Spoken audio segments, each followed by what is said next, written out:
May 15th, 2025. Fire ripped through one of Louisiana's most iconic mansions.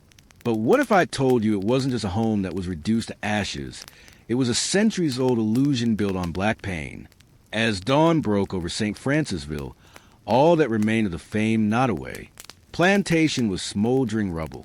The 22 towering columns? Gone. The grand ballroom that hosted governors and oil magnates? Dust. For some, it was a tragic end of an architectural marvel. But for others, for those who knew the truth, this fire felt like something deeper, like justice, or maybe even a reckoning. Because behind the chandeliers and the marble floors, behind the columns that once gleamed with Southern pride, was a system built on unspeakable suffering. Nottoway wasn't just a house. It was a monument to stolen black lives. And today, we're going to tell the story that mansion refused to. This is not a story of flames.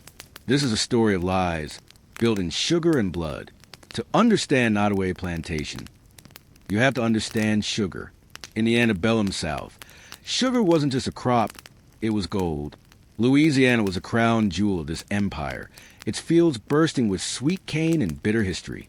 But behind every teaspoon of sugar was a story of broken backs, lost families, and heat that burned more than skin. Unlike cotton, sugar demanded backbreaking work every single day of the year. Enslaved black men, women, and even children rose before sunrise, machetes in hand, slicing through stalks under the brutal southern sun.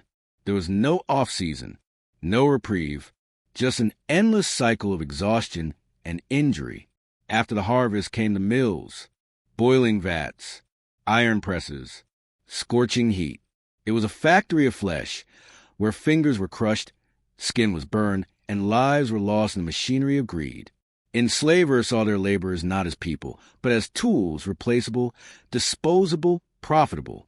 And at the heart of this machine was a man named John Hampton Randolph.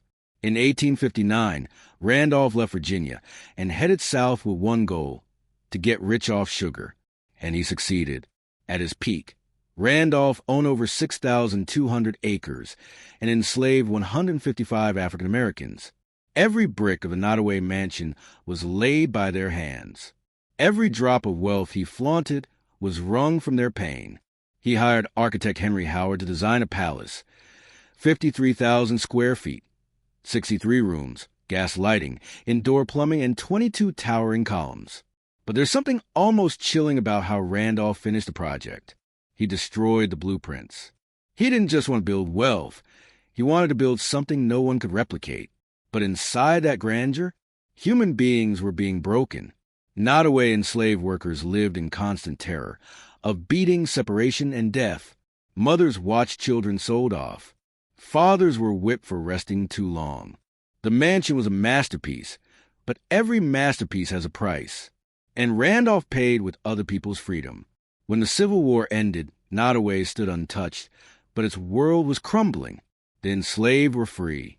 The Southern economy was wrecked. Randolph's estate shrank from 6,200 acres to just 800.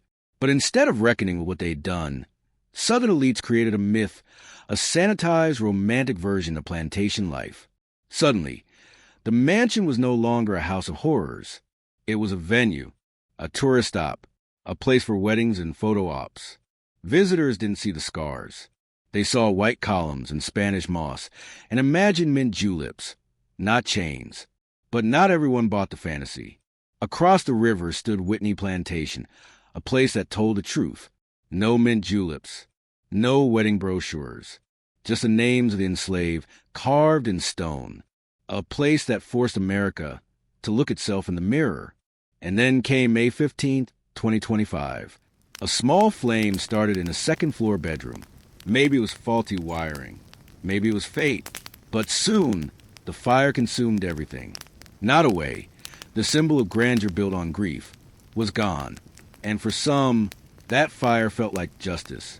Not because we celebrate destruction, but because we recognize symbolism. In the burning of Nottoway, something else burned away too. The lies, the erasure, the Southern myth. And from those ashes rises a question. What history are we choosing to remember? Nottoway is gone, but its truth remains. And this time, We're not letting it be buried. The Nottoway plantation may have burned to ground, but the truth it tried to hide still stands. Now, it's up to us to carry that truth forward. Share this story. Talk about it. Challenge the myths we've been fed about the Old South. And most importantly, honor the lives that built this country without ever being credited. Subscribe for more untold Black history, and help us make sure these stories are never buried again. The flames may have silenced the mansion, but not the voices. Let's keep them alive.